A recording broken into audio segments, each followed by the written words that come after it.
Welcome to our show. It's the Legislative Council election time, and we are bringing you with this 5-episode special with my co-host, Mr. Andrew Work, founder and editor-in-chief of Harbour Times, and Vincent Wong, founder and chief executive officer of Solution on Wheels. We have changed our background because it's no longer a mobile studio time, and it's wartime, and it's a war zone. We're going to the mattresses. Let's go gear. Oh no, sorry. Metal Gear. Metal Gear. Never mind.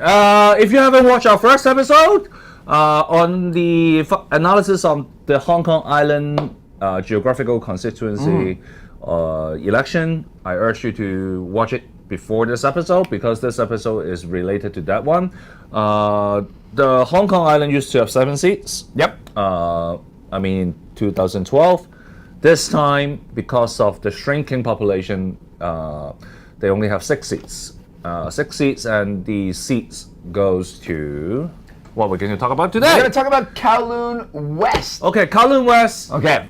is have 6 seats, but conceptually, I would say is 5 plus 1. Yep.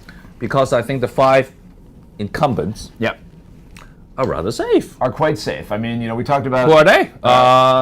Democratic Party. Okay, let's go through. Dr. Helena Ledwater Wong. Ledwater Wong. Dr. Helena Wong would be a scandal if she didn't get elected on account of her having a great couple of years uncovering the lead in water scandal at the public housing estates. So she's had a good run, likely to get reelected. Mr. Debate, Wong Yuk Man. Wong Yuk Man, yes. Jasper Tong recently said he was best prepared. So when your enemies are even saying that you're doing a good job, and he's got a strong, loyal constituency that is never going to put him at the top of the charts, but it's enough to get him in. All right, and then I will get yelled by all Disney fans. Minnie Mouse.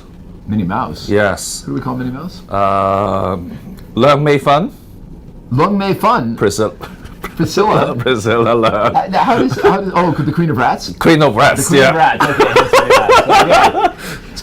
Sorry, Disney fans. Okay. All right. Priscilla Leung is Priscilla Leung. In like Flint. I think she is safe. Yeah. She's a big name. She's got big brand recognition. And churches support her. Oh yeah, she's got the Christian vote, does she? Yeah. May I quote Donald Trump? Please. Bigly. Bigly? The evangelicals love me. They love me. Bigly. Okay. I mean, of all the words, he chooses Bigly. Yeah. Okay. Bigly? All right. No, but so what else we got? Okay. All right. Dr. Wong. All right. Mad Dog. Yeah. And then Claudia Mo. Claudia Mo on the Democrat side. We've got Claudia Mo. Yeah, I think she's safe. Yeah, she's pretty safe. She's got a big name. She's been doing a good job. Yeah. Right? And I'll tell you another reason why after we get into it. And who's the 5th one? Is the other lady. Who? Ann Chung? No. The Kung Fu lady. The Kung Fu lady. Yeah, Zhang Laiwan. Yeah. Why is she Kung Fu lady? Because she looks like the female star in Kung Fu Hustler by Stephen Chow. Okay. Yeah. Okay. Yeah. I'm unfortunate. I recently went and saw Cold War II, but she definitely was not in that. Okay, so we got our 5 candidates. Now, one of the things about this that is different, say, from Hong Kong Island is that, you know, Hong Kong Island, as we talked about yesterday, is going to be a Democrat graveyard because so many of them are running. They're splitting the vote every which way. It looks like the pro-Dems. It's a little more restrained. Like of the candidates, you've got, we said Dr. Wong, Claudia Mo likely to go through. You've got Avery from the LSD, fairly high profiles, got his name out there. The other new one is Tik Chi Yuen from the new Third Side. He used to be from the Democratic Party. They wouldn't let him run. No, not only that, because I think they have a huge philosophical difference on whether they should pass the previous constitutional reform package. Yeah, the democratic reform, yes. Yeah. Okay, yep. All right. So he's standing as an independent, but I don't know. I'm not giving him I don't think his chance is high. I think he got a slim chance. But as I said, who knows? Because it's 5 plus 1. Yep. So basically you have 5 very safe seats. Yeah, and then we're talking about and then you are using the proportional system, the proportional representation system. Yeah. Which, let's say, 6 to 7% could be enough to get you in. So the final extra seats will be everybody is going to chase for it. Okay. And interestingly, the pro-establishment camp is giving up their seats. They're not really chasing it. No, they're not. I mean, we've got one DAB candidate. We've got Ann Chiang for the DAB. Yep. Right. And I mean, DAB, you can never count them out. Biggest political party in Hong Kong. They've got the. I think the extra seats would be very likely got by Tam Kwok Kiew. Ah, okay. And why is that? Because of the Sham Shui Po home base, with all the relatively lower income group voters may vote for him. It used to be Fong Kim Gay's vote. Right. Frederick Fong. Yeah, Frederick Fong. But Frederick Fong's lose his district councillors' seats. Yeah. So he is passing on the baton to his protege, Tam Kwok Kiew. Yep. A rather old protege, but still a protege. Up and coming. Oh yeah, because you're looking at who have you got? You got An Chang from the DAB. You've got this Patrick Ko guy. Yeah. Right. From the business community, Patrick Ko. I guess he's the voice of loving Hong Kong. Who else we got? We got the localists. Right. We got Young Inspirations putting up Angela Yao, and Jonathan Ho. So I mean, sorry guys, they're going to split the vote. I just don't see them taking one of those seats if they split the vote that. And the pro-establishment is not really contesting for the extra seat, so it will be interesting to see what will happen.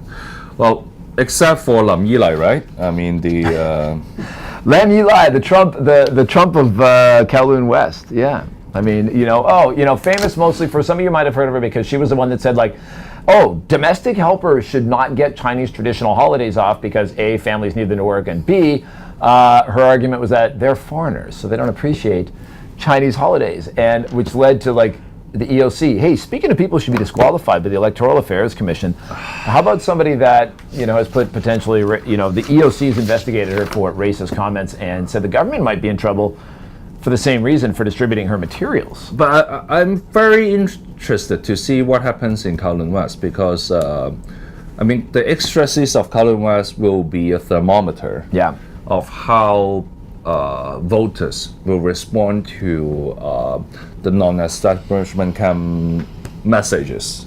Would the more radical voice got the votes? Yeah. Or would the more traditional voice got the votes? There's some pretty wild candidates out there. You've got some pretty extreme people running in this district, and maybe they think they can get over the threshold to get that last seat. I mean, between the localists, and it also reflects the strategic thinking of Beijing, or at least the Western office. Okay.